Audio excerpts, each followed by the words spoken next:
No sé si a otros por ahí el señor jurado dice que le da vergüenza ser parte de una pandilla. Más vale tarde que nunca, dirán. Otros deben estar muy nerviosos.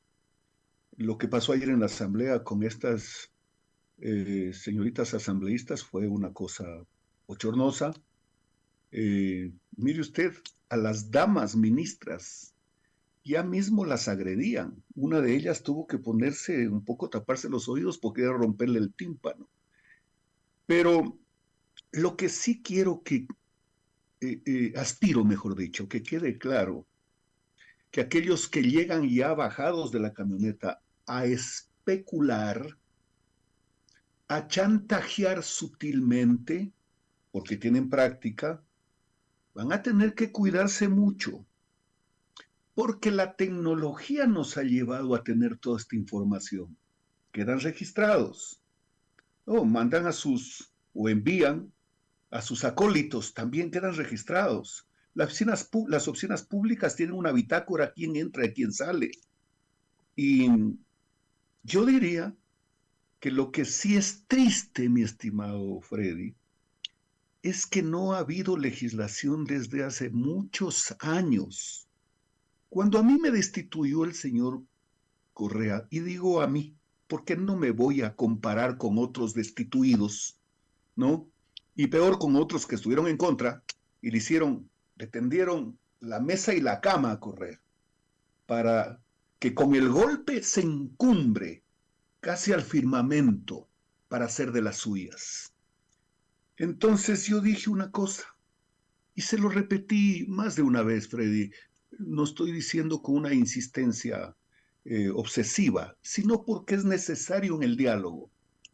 Dije, bueno, a mí no me dejan ingresar al Congreso, porque yo debería rebelarme, ya que la Constitución ampara y toda una serie de tratados internacionales de que los seres humanos no estamos obligados a cumplir resoluciones que no vienen de autoridad legítima. Sí, lo contrario, estamos obligados a cumplir disposiciones de autoridad legítima, porque caso contrario hay un asunto de incumplimiento, de rebelión, etcétera. Yo dije, no me dejan ingresar al Congreso. Pero lo que no van a poder es callarme. Voy a fiscalizar desde aquí. El año 2002 yo le había pedido a un asambleísta, usted revise quiénes eran asambleístas en el 2002 por nuestra tierra. Le había pedido a un asambleísta alterno de la provincia de Tenguragua, don Rodrigo Villacreces, que por enfermedad temporal del titular, el señor Aníbal Nieto, que me haga una petición, que yo la tenía preparada, para solicitar información sobre el proyecto San Francisco. Ahí nace este tema de los que hoy delata el señor Concienciado Santos y hoy llega el otro señor brasilero y creo que la carga viene con sobredosis. Ayer lo advertíamos, Freddy. Recuerda que lo advertíamos un poco usted y yo, y seguramente muchos ciudadanos que nos escuchan. A veces tenemos cierto escepticismo, no pasa nada, pero mire usted que ayer asomó la cuenta en España del señor Jorge Glass, a donde le hace del tío de Jorge Glass, a donde le hace la transferencia el señor Concienciado, ¿no? Y de ahí aparecen otras personas que ya el día de hoy continuará ese asunto. Pero cabe destacar que nada de esto nace de la obligación que tiene el legislador de fiscalizar. Nada de esto. Y no se trata de escandalizar. La fiscalización sirve para bloquear a un corrupto, porque juzgarlo le corresponde a la función judicial. Y evidentemente eso tiene un trámite. Yo creo que el legislador constituyente, no me refiero a estos de Montecristi, por supuesto, estoy hablando de épocas inmemorables. Voy a hablar de la Asamblea de 1830, que recogió varios, por supuesto, instrumentos de las asambleas de otros países, etcétera. Entonces, el, ¿cuál es el objetivo de una acción política fiscalizadora? Detenerlo, bloquearlo, si es posible destituirlo, conseguir que se lo destituya para que no siga pues en sus andanzas, porque en paralelo la justicia hace su papel y eso es lo que está pasando. La obscenidad de Correa al haber viajado a Brasil, claro, él viajaba como Pedro en su casa y viaja a México. A Venezuela noto que tiene ciertos temores. Me da la impresión de que el tipo piensa que algún momento puede ser objeto de una vacuna de los chavistas. Y dice, a ver, chico, ¿cómo hablan ellos? Tú has robado a la bestia, así que deja algo. Me da la impresión. Pero iba a Argentina en la época de los Kirchner y claro, va a Lula donde el señor, va a Brasil donde el señor Lula y convoca al vocal del Consejo de la Judicatura para planificar, burlar la justicia del Ecuador por la vía de la nulidad de un proceso que está oleado y sacramentado y que no tuvieron el valor, no tuvieron la cara como para ir a un organismo internacional a pedir que se revise la sentencia que hasta la última instancia, inclusive hasta la Corte Constitucional, llegó ratificando, ¿no?, lo que los fiscales y lo que investigaron y lo que el juez y los jueces, porque han intervenido tribunales, resolvieron determinarlos como unos vulgares rateros con los fondos públicos, mi estimado. Ahora, Perdón que me claro, alargué un poco. no, al contrario, está bien. Es que usted es el que tiene que exponerlo, ¿no? El asunto es el siguiente. Cuando Conceição dice, eh, yo le di tantos millones de dólares a Glass, al tío, le dimos a la secretaria del presidente, dimos para la campaña, dimos todo eso, y de manera simultánea hay reuniones en la OEA para hablar del hombre que lo convierten en víctima y por otro lado en Miami le están dejando al descubierto quiénes eran. Entonces yo digo, ¿cómo cree usted que será, cómo será la diplomacia, ¿no? Que todos saben lo que es y se pronuncian, dicen condenemos, condenemos y hasta por ahí llegarán y nadie se atreverá a poner una sola sanción de nada a sabiendas de quiénes se trata, ¿no? Y como digo, este hombre tomen en cuenta, de todas maneras, yo nunca quisiera que esté en prisión ni una hora, nunca, no deseo nunca la cárcel para nadie en el mundo, pero lo que ocurre es que no estamos hablando de Nelson Mandela, ¿no? 27 años se la pegó siendo inocente y sacrificándose para poder liberar a su pueblo, literalmente. Ese es el punto. Entonces yo le pregunto a usted ese conflicto que tendrán los diplomáticos para resolver este caso. La diplomacia implica, yo conversaba ayer, yo tengo una extraordinaria relación personal con Mauricio Montalvo. Él fue, Le iba a preguntar quién es. eh, él es el actual representante nuestro en la OEA, fue canciller del presidente Lazo, tiene 40 años de experiencia, él fue viceministro, fue subsecretario de Administración Pública en el gobierno de Sixto. Un hombre de una formación extraordinaria, compartió aula con el presidente Barack Obama en la George Washington. Es decir, es un personaje de primera, pero no por eso, por ser tan así, es un inalcanzable. Recuerdo que algún día lo llamé por un tema de un común amigo nuestro que tenía un problema en Estados Unidos, y él era canciller, y por supuesto dispuso a la embajada que averigüen porque era un abuso para un coterráneo nuestro, y muy gentil. Pero fíjese lo que voy a decir y yo no quisiera cometer un error. El diplomático de carrera tiene unas características que lo hacen realmente y lo ubican en su accionar. En su verdadera dimensión, claro. Exactamente, pero resolvieron no solo es en el Ecuador, desde épocas inmemorables, de que el Ejecutivo tenga una cuota política en la representación que tienen los diferentes países. Y claro, yo me puse a pensar ayer, eh, acabo de escuchar a un funcionario de gobierno, creo que le han de tirar las orejas ya mismo, que dice, era previsible la condena y está bien. A ver, en mis épocas, que son las de ayer, las de hoy, las de siempre, porque todos los ayeres hacen un presente. Así es esto. No, no hay cómo prescindir de esto. Yo no puedo prescindir de usted y su lucha en una radio hace 20 años. No, pues. Varias cosas hizo que le costó hasta la cárcel, pues, ¿no? Por eso es que lo entiendo cuando dice no quiero aplaudir por nadie que va a la cárcel porque yo sí sé. Es bueno, tiene una dosis todavía muy sobre en la piel de sensibilidad humana, porque no es un asunto, pues, espectacular como para aplaudir. No, no, no, es un asunto complejo. Pero termino con esto. Eh, los no votaron por esa resolución y yo ese rato no me di cuenta porque estaba transitando, circulando, estaba conduciendo y alguien que iba conmigo, un buen amigo suyo que lo suele entrevistar, revisó en su teléfono la resolución de la OEA. Y claro, también al Ecuador lo toman en cuanto a que necesita ser respetado. Es decir, el señor López Obrador, con su equipo diplomático, y respetó al Ecuador, entrometiéndose en temas, inmiscuyéndose en temas de orden local, como las declaraciones del propio señor López Obrador. Pero además, esa casa que tiene privilegios no es territorio mexicano, no, eso está mal dicho, no es así. No hay un territorio sobre un territorio, pero tiene privilegios y obviamente cuando no vota Brasil, no vota México, ¿qué querían el señor Lula y el señor López? Porque el uno presta la casa para el grupo de Puebla y el otro prestó el caso para el grupo de Sao Paulo.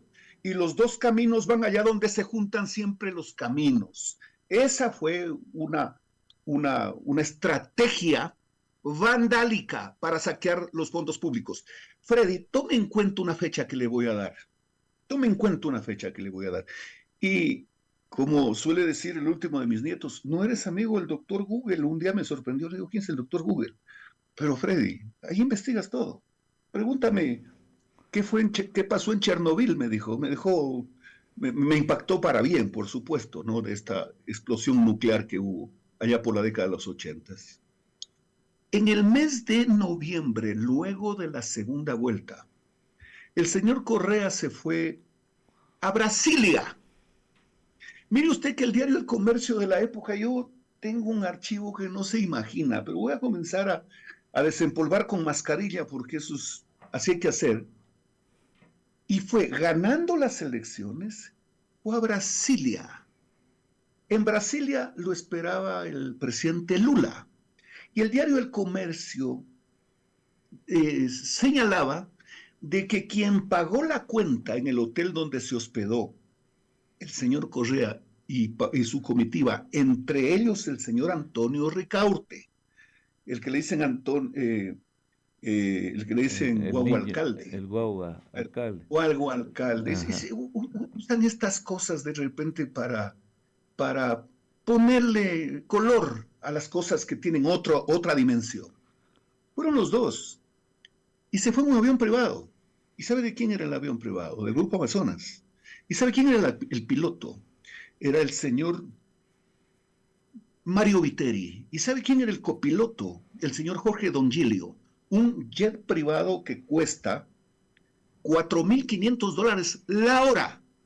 ¿Y sabe quién pagó el hotel del señor Correa en Brasilia, en la capital de Brasil, donde está la casa de gobierno? Pagó el señor Fernando Reis, que era el ejecutivo de Odebrecht. Mire usted, antes de jurar, perdón, no juró, pues, no juró, y claro, lo hizo frente a un papanatas como Ceballos, traidor miserable que nos vendió, porque usted conoce, pues, que alguna cosa me propusieron respecto de eso. Alguien dice, si tú estabas ahí, te mataba, porque era fácil, ellos estaban dispuestos a todo. Así que no iba a pasar con él lo que pasó con Michelet, lo que le hizo Michelet a Zelaya en Honduras.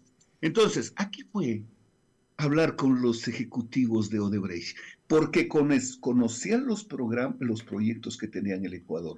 Daule Vinces, el proyecto Toachi Pilatón, que estaba y ya listo como para el proyecto Manduriaco, todos millonarios, pero además el proyecto San Francisco, que cuando Glass era ministro él era el ministro de todo lo que era electricidad, energía, superministro. Áreas estratégicas le llamaban. Exactamente, mi estimado Freddy, exactamente. Lo veo que está poniendo mucha atención al tema. No, Estoy seguro que no saliendo de pestañeo. esto, No, ni así pestañeo. lo noto, así lo noto. Ajá. Entonces, mire, Glass, bueno, regresa a Correa, se posesiona y en el mes de octubre del 2008, eh, él se posesiona el 15 de enero del 2007, es decir, un año después, cuando ya logran empaparse, pero además logran y se ve que comienza a filtrar los canales por donde iba el agua, ¿no? Los tubos, unos tubos inmensos, comienzan a filtrar del agua el proyecto San Francisco. Y ocurre que dijo alguna vez, hay una declaración en el diario El Hoy y en el diario El Comercio del señor Glass, los voy a perseguir hasta el fin del mundo. Hasta el fin del mundo. Ah, no, todo esto era planificado, pues. Y ocurre que cuando ya se empapan, hacen una valoración, cuantifican. Freddy, no se olvide, le voy a enviar una fotografía lo más pronto hoy mismo. Fíjese que la Montecristi, yo no sé, no recuerdo quiénes fueron nomás en Montecristi, pero usted debe recordar, más fácil. Sí, Los asambleístas de Montecristi no nos levantaron la olvidamos nunca en mano. Loja, porque perdimos algunos beneficios que tenía la provincia de Loja. Por supuesto, el proyecto de riego, Claro. pero no El, solo los de el, el, Montecristi, el, los el que plan, vinieron el plan, después, yo recuerdo los... ¿Ah? el Fonvial, El Fonvial, por supuesto, y claro, el plan de riego. el plan de Y nos riego. decía, y además los que fueron candidatos en el 2009. Y yo no digo no, que ganaron, que los designaron, Sí, pues, cuando, cuando en el debate les decíamos que nos están quitando los recursos que nacieron en la Cámara Nacional de Representantes en 1979 con una cantidad de dinero exclusivamente para Loja, y después fue reformada en agosto del año 1988, cuando inició el presidente Borja su periodo, que propuso un legislador lojano, el señor Patricio Vivanco, ¿no?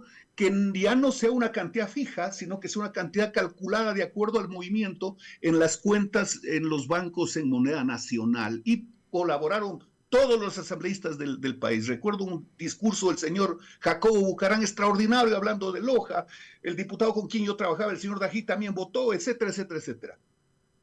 Todo eso nos quitaron. Y cuando yo peleaba por eso y les decía, pero hay un mojigato que no lo voy a nombrar este instante porque me da fastidio. Jamás dijo un término y se benefició, pues. ¿Quién Y se era? benefició. Usted recuerda, ¿Quién era ese mojigato? exhíbame este ratito, no sea malo, porque usted sabe Sí. quién es. No quiero, Ya, no pero quiero. qué pasó? Se benefició? No, no, nunca dijeron. Oiga, ¿usted recuerda? Tengo sospechas de quién es, pero Este, Fedor Dostoyevsky decía que 1000 sospechas no constituyen una verdad. Entonces, así es. voy a disiparla, voy a disiparla. Ya, disipémosla por este momento, porque estoy guardándome para después de un tiempito, Ya, porque está bien. termina la consulta y algo va a pasar importante. Además, se proyecta el proceso electoral. Ah, no, no, no, y ese no es para papanatas. No, no, no. Es que hay que darle sustento y reformar muchas leyes para que los jueces puedan seguir trabajando y el fiscal y la fiscal, etcétera. Pero además hay que ir a diseñar toda una estrategia técnico-jurídica para verdaderamente recuperar los recursos. No, no, y la UAFE pues no va a poder seguir encubriendo. Pero, a ver, entonces, cuando les decíamos que cómo es posible que nos quiten ese recurso que no lo pueden interferir, como se han tomado la plata incluso del Banco Central, del IES, etcétera. Decía, es que ahora va a ir en el presupuesto.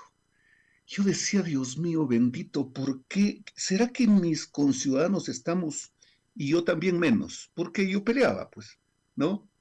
Si el presupuesto siempre tiene déficit, es obvio que el déficit cae en los más débiles. Si no peleaste para defender, peor vas a pelear para que no dejen de entregarte el dinero, pues, ¿no es cierto? Así que después de eso, en octubre, Correa arma un bochinche y dice, se me largan los de Odebrecht, los expulso del Ecuador. No le correspondía. Eso es posible siempre luego de un proceso judicial.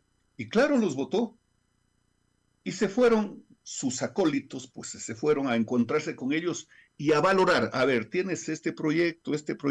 Para esto yo ya tenía documentos desde el 2002 del tema de San Francisco. Y lo primero que hicieron fue la treta de presentar un arbitraje contra esa compañía Odebrecht en la Cámara de Comercio de Ambato. ¿Y sabe cuánto puso el gobierno de Correa como una expectativa de cobro por los daños? 520 millones de dólares. Y cuando regresaron, yo tengo el documento, yo le entregué a Fernando Villavicencio estos documentos. Yo le entregué a Fernando, con quien tuvo una gran relación. No me arrepiento no haberle aceptado lo que me propuso, porque yo estaba en un tema que lo consideré muy serio. Yo lo sé. Es decir, no lo intuya, no lo intuya, no lo diga. No es que no lo intuyo, yo lo sé. Es que no hay intuición, lo sé. Solo que quiero hacer un paréntesis para hacer una aclaración puntual que me parece interesante. Me llaman y creen que esta entrevista es un reprise de la de ayer. No, estamos hablando de otra cosa. Claro, no, pues sí, y me parece lindo, ¿no? Que amigos, la gente siempre están al tanto. Por ejemplo, ayer ocurrió también la preocupación del noticiero de mediodía, el mundo llamaba a todo el mundo, ¿no? Hay horas de mantenimiento también que se hacen y pues hay que suspender lo que haya que suspender, y a la hora que sea. Incluso les comento de la manera amigable. Tengo una instalación sí. De un carpintero, amigo carpintero, que él me dice, no, tiene que suspender un programa porque esos cosas que le voy a poner ahí hacen mucha bulla. Entonces dice, verá qué programa suspende, me dijo, porque yo necesito 2 horas. Entonces estamos negociando eso. Ahora, el asunto es el siguiente que yo quiero volver porque también el tiempo avanza. ¿Qué pasa con lo que declara este concienciado? Antes, porque nos vamos a quedar también de lo que declaran los ecuatorianos acá en la Corte, donde también lo involucraron a Lazo, ¿no? Hay problemas ahí por todo lado, toda esta gente gangsteril van siendo puestos al escarnio público. Pero estamos en Miami ahora. Puede ser que en la próxima entrevista, hablemos también de lo del Ecuador. Pero cuando hace concienciado estas declaraciones, como testigo válido, protegido, ¿qué cree usted qué repercusiones vendrán? ¿Qué hará Glass? Poli está garantizado sus 100 años de cárcel. Glass, por eso lo querían llevar a México. Se viene la consulta. Si gana la consulta, la extradición, van a tener problemas ellos. Es un tema grave. Es un tema grave. Como ya lo dijimos, nosotros no queremos ni nos alegramos porque nadie vaya a prisión. Mi maestro solía decir que el amor al prójimo no conoce límites ideológicos ni confesionales, de modo que nunca jamás nos alegraremos porque una persona vaya a prisión, pero eso sí, que nunca jamás impere la impunidad, porque también lo decía, ¿no? La impunidad no es más que la invitación a reincidir en el delito. Por eso es que debe haber orden, debe haber justicia, pero justicia, la máxima aspiración del hombre, la justicia. No esta manipulación, no este maniqueísmo de la justicia como se ha dado en el Ecuador. Cuando uno acude a un órgano de justicia no no debería ir necesariamente a que le den la razón, sino justicia. Usted lo ha dicho. Hay un concepto bíblico que dice, no recuerdo si es no recuerdo este momento exacto para el origen, digamos, pero el concepto sí lo recuerdo. hay de aquellos que son perseguidos por obra de la justicia. Que se entienda bien, no la Mateo, persecución a la que está está obligada en la ley. Mateo, Mateo, está en Mateo, Mateo, sí. Mateo, exactamente. Entonces, muy bien. Pero tampoco nos alegramos, como usted dice, y quiero compartir con ustedes, pero nos rebelamos cuando hay impunidad. Usted dijo una cosa, caramba, qué fuerte, mejor que lo dijo usted.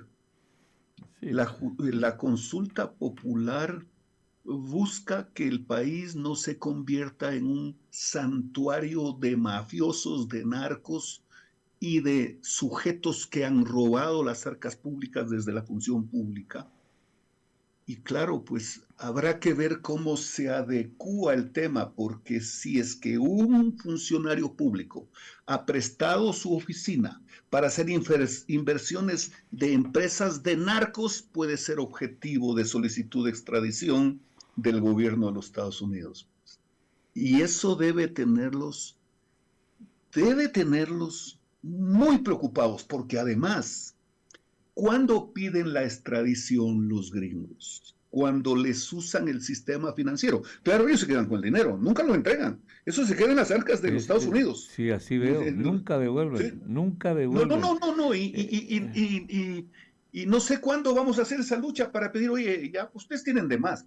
Lo que se han robado y han puesto en claro. el sistema financiero de ustedes, devuélvanos. No hemos podido recuperar un centavo en ese sentido. Esos dicen sus normas. Entonces, eso de la extradición, de la consulta, debe ser un tormento. Un tormento.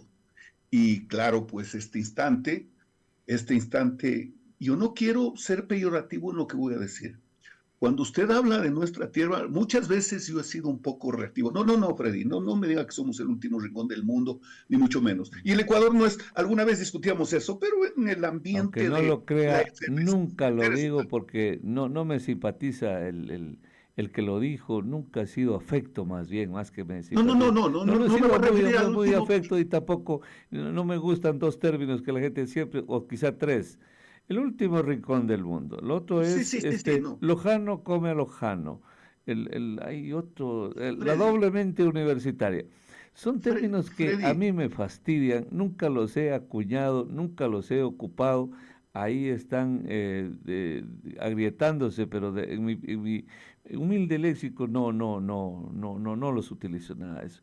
¿Qué es eso que repiten y repiten Freddy, tonterías? Pero está bien que lo no, mencione. a ver, esto del último rincón del mundo no encaja con lo que quería decir. No, el país es un tercermundista, nuestro país es un tercermundista. ¿Por qué quiero hablar de esto?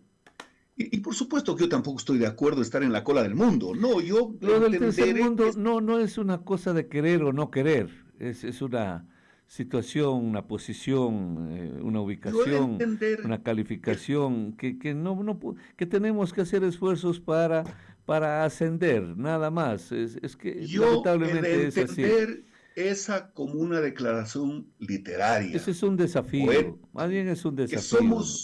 estábamos en un remanso de paz, donde la música, la literatura, la pintura y la cultura en general tenía ahí su mejor escenario. Dejémoslo ahí.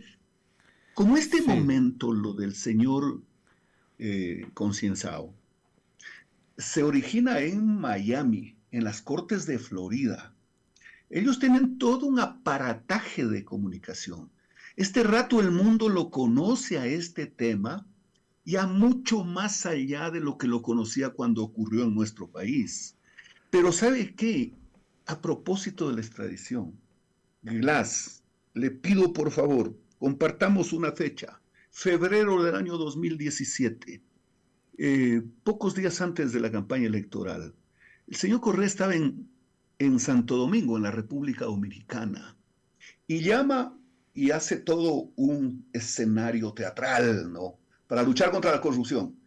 Y le ordena a Alexis Mera que se vaya a Brasil a ah, hablar con los señores de Odebrecht, después de que ya el fiscal Vaca no le quedó otra alternativa porque estaba no con el agua, no sé qué nomás, hasta la nariz. sí, Estaba casi, alguien lo acompañó, recuerdo, que se fueron como una delegación.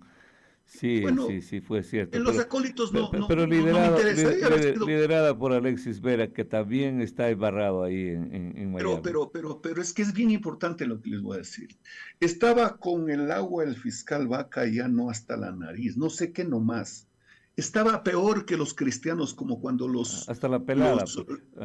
cuando los No, perseguían los romanos, que los enterraban para que pelee con las fieras y algún día alguien le mordió uno de los testículos y le arrancó el testículo y el emperador le dijo, pelea limpio, hijo de perra. Todavía le reclamó que se defendía. Pero, ¿para qué viajó? ¿Qué papel iba a cumplir Alexis Mera? Alexis Mera fue y le dijo, bueno, muy bien, nosotros no vamos a insistir en que ustedes sean procesados en el Ecuador. Hay un concepto que es respetable, no siempre, porque hay que desglosar muy bien la acción criminal. No vamos a insistir porque ustedes ya han sido procesados en el Brasil. Incluso vamos a manejarnos con ustedes en forma, porque hay que averiguar cuánto le pagaron después del escándalo de Odebrecht. Solo le voy a dar una cifra. La Asamblea de Montecristi, todos levantaron la mano para pagarles con el mandato 13, 400 millones de dólares a Odebrecht por el proyecto de San Francisco. Eso votaron, levantaron, no sé si, a lo mejor no lo recuerdan, a lo mejor no saben lo que hacían. El exactamente. señor Carlos Vallejo era gerente del Banco Central y cuando nosotros hacíamos berrinche, algún día dijo, y está sus declaraciones en el Día del Comercio, pero ¿qué quieren que haga? Si la Asamblea Constituyente de Montecristi me ordena que les pague los 400 millones a los señores de Odebrecht, ¿qué le parece? ¿Qué le parece? Hay una persona en la línea. Única y Claro. última llamada rapidísimo porque ya nos despedimos. Buenos días, le escuchamos. Adelante. Sí, buenos días. Solamente por hacer una pregunta.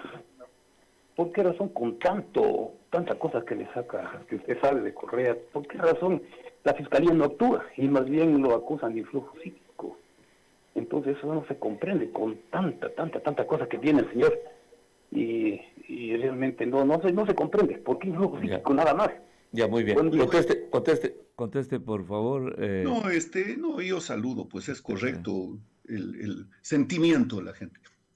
A ver, el influjo psíquico Influjo, en sí. el COIP, influjo Influjo. psíquico en el Embrague, COIP, embrague. hecho por esto. ¿Ah? Influjo, digo, le decía que embrague, que embrague. No, yo conduzco automático. Ya, Ya, ya, entonces, pero déjeme terminar. A ver, es que es bien importante la pregunta del caballero. Y es una pregunta de buena fe. La buena fe de la que estamos todos obligados a implementar en nuestras actitudes. El influjo psíquico fue definido así en el COIP, reemplaza a la autoría intelectual que estaba en el eterno Código Penal.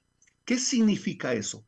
Que influye psicológicamente un mandatario o un jefe respecto de sus subalternos, porque los subalternos no iban de parte de ellos, porque el contratista en este caso no es un pendejo, no, porque vienen de línea de quien manda, y porque además los resultados se dieron. Le estoy demostrando que Montecristi resolvió 400 millones de dólares. Entonces, alguien puede decir, pero todavía no encontramos en que a Correa le hayan dado. Entonces, ahí va a haber un pateo entre Correa y Glass. Entonces, pero es que no termino lo de Alexis Mera. ¿Sabe qué pactó él con los de Odebrecht? Ya, hermano, ya, esto ya ha pasado, etcétera. Esto vamos a manejarnos, las platas que hay que pagar, hay que pagarlas, hay que cumplir porque las compañías de seguros también nos caen, pero solo lleguen hasta Glass. Ese fue el compromiso que hizo el bandido de Alexis Mera. Solo lleguen hasta Glass. Y vea usted que solo llegaron hasta Glass. Pero en esa época, no sé si este compromiso se mantenga. Cuando se fueron a Brasil, Correa, a hablar con Odebrecht, no fueron a hablar de la Madre Teresa de Calcuta ni las hermanitas carmelitas descalzas. Fueron a hablar de las obras construidas con sobreprecio y mal hechas que incluso comenzaron a filtrar agua, como San Francisco, como el proyecto de Levins, etcétera, etcétera. Así, Como el proyecto Chone Carrizal, Freddy. Cochón el Cuando nos Cabezal, se me está ahí un poco quedando, debe haber. Ya no hay cómo decirle que hay alguna piedra en el carburador, porque yo no tengo carro con carburador, yo tengo carro No, yo con no le inyección dije eso. directa. Le dije que Ya, entonces, yo está bien, tengo, 30 yo tengo un segundos. automático biológico. ¿Usted cree que una vez que ya se pierdan todas las El carburador posibilidades eso es de liberarlo al señor Glass, él también algún rato ya se canse y delate todo? ¿Cree usted que llegará ese momento o no? Fuerte, ¿no? podría ser, pero usted sabe que la mafia no perdona. Ya, entonces le dice, Hay que cuidarlo, al señor Glass hay que cuidarlo y mucho. No importa que salga de la cárcel a la clínica todos los días, tienen que cuidarlo, tienen que protegerlo. La ya. mafia no perdona.